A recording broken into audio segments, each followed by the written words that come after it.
What's your sexy paradox that you wanted to show me? Oh, yeah. So Get your paradox out for the lad. Think about this, right? So it's a website called risingentropy.com. What this does is it shows us that different ways of thinking give us wildly different answers to the same problem, different ways of like looking at a problem.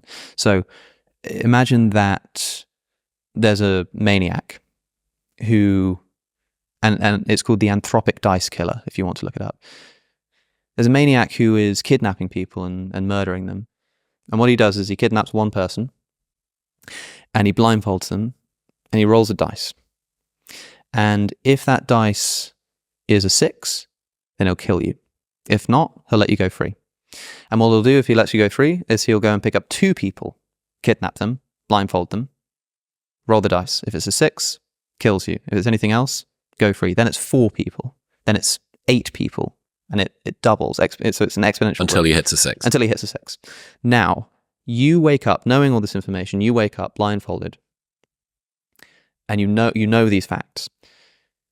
And you know that a dice is about to be rolled, but you're blindfolded, you don't know how many people are there with you.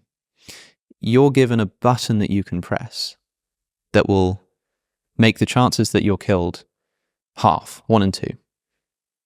So if you want to, you can press this button, and 50% of the time, it will just kill you immediately, and 50% of the time, you'll get to go free.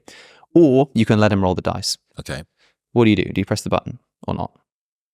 So, at least on the surface, this is to do with the probability of 1 in 6 versus 1 in 2. Yeah. But there is this escalating thing that's happening in the background. So I would presume that you would say, don't hit the button, because that has increased the chance of you being killed from 1 in 6 to 1 in 2. Right. Which is great. And this seems true. And it is true. That, yeah, I mean, like, you've got a 1 in 6 chance of dying. And if you press the button, you've got a 1 in 2. So you're better off rolling the dice.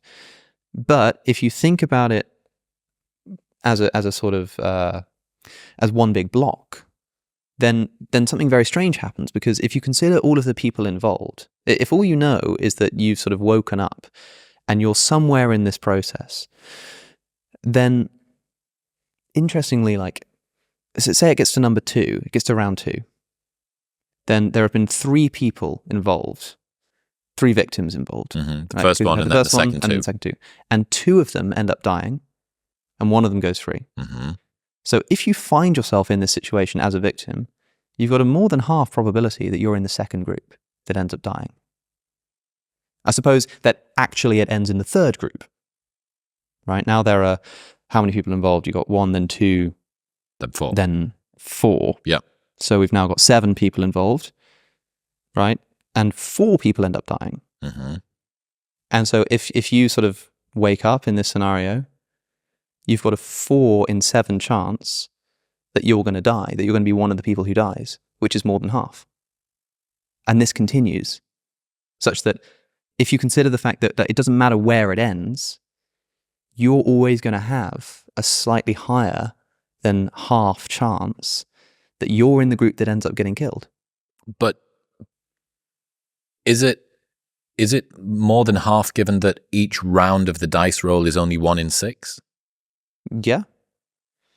Because it's about, like, if in fact it gets to number 3. Right. Like, you know that you're going to be in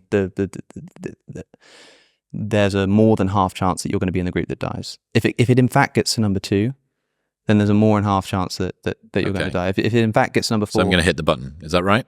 Well, maybe. I mean, it seems ludicrous to hit the button, but thinking about it this way, it seems like that's what you should actually do. It's simultaneously the case that you have got a 1 in 6 chance of dying because you're doing it on the roll of a dice.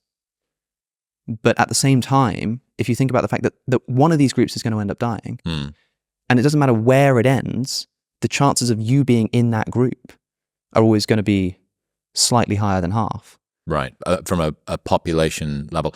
Why it's the Anthropic dice killer, because it's the Anthropic principle. It's thinking about... Yeah, what's that? I once read a sci-fi book that was... There was a threat of the end of the world, and they were looking to get humanity off the planet. And there is a theory that uses almost this exact same idea, which says that if you take the entirety of human history and you were to pick a time at which you were to live, and you have this rapid increase toward humanity, it works out that it's more likely that you are within some percent of the end of humanity. Right. Yeah.